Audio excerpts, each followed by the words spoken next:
Morning. This is a bike check on my OnOne Inbred that I originally bought as a Yarra Trails, bit of a rigid single trail type bike. It did live for a short period of time with a 120mm suspension fork and a dropper, and I did a few like bigger mountain bike trails. Where we live now, Red Hill is the closest. I did always plan on buying a dually. That never happened. We had a kid. All my cycling is with a baby on a bike these days. So we'll just run through what we've got, why I've got it, and any questions, let me know. So this is a extra large OnOne Inbred frame. I have no idea what year it is. I bought it secondhand. It is a quick release model though. It is the quick release model though, so I assume it's a number of years old. Geometry says it's quite old as well. I bought it with a Soma rigid fork, also quick release. I don't know, it's just a rigid fork. What more do you want out of it? It could do with some rack mounts on it, which I think the newer models on commuter cycles have. This doesn't. What have we got here? So I've got 1x11 on this. Just SLX derailleur. I think it's a 105 chain with a SLX cassette. Some race face cranks, which were really cheap for some reason, but they seem to hold up quite well. And we're shifting all of this with a XT shifter. Also got XT brakes, which I've had on probably 3 or 4 bikes at the moment with previously. And this is with a 160mm disc in there, front and rear. In the cockpits, while we're there, Ori grips. I think they're the best, really. Put a Odyssey power end in the end there, and you're pretty much set. Surly Sunrise bars, probably weigh as much as the fork. They're super heavy, but they look cool.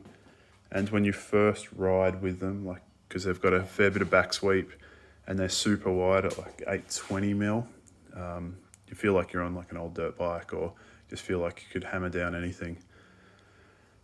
That's all being held together or held there with an S&M Enduro stem. That's a 55mm stem. Lauren's bike's got an S&M Challenger stem on it, and yeah, I seem to like S&M stems from back in my BMX days. Seat post is Thompson, pretty standard there. A setback one would be better to create a bit more room in the cockpit, but you know, I'm not going to go spend $150 on a post when I'm riding to the pier and back. Charge spoon saddle. These were really cheap on Wiggle for ages. I ended up with about half a dozen of them, and they seem to be all right. I'm sure they're a copy of something, but yeah, mostly fits my bum. S&M quick release for the seat post. Wheels we've got on this broken spoke actually. This is just a Shimano MT500 stock wheel for about $100 on pushies, and on the front's a Goodness Trail Bikes rim STI-25 to a Joytech hub.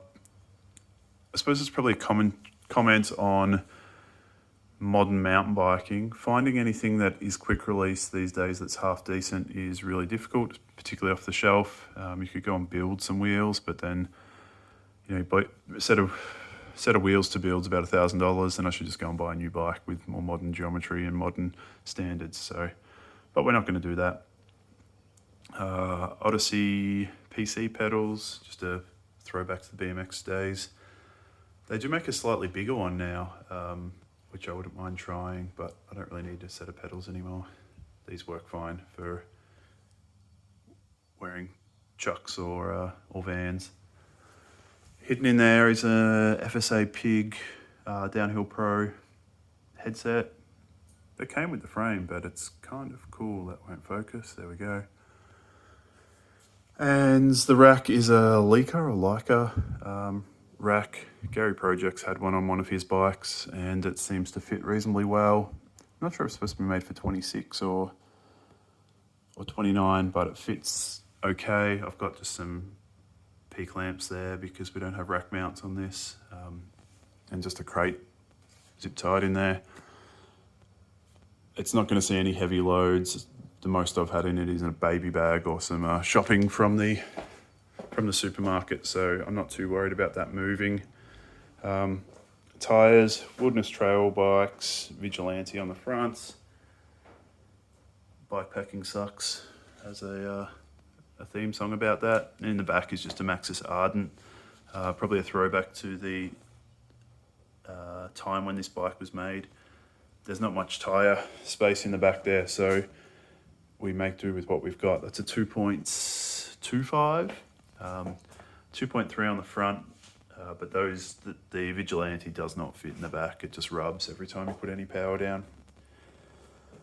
The bike seat I ended up going with was the Thule Yep Mini.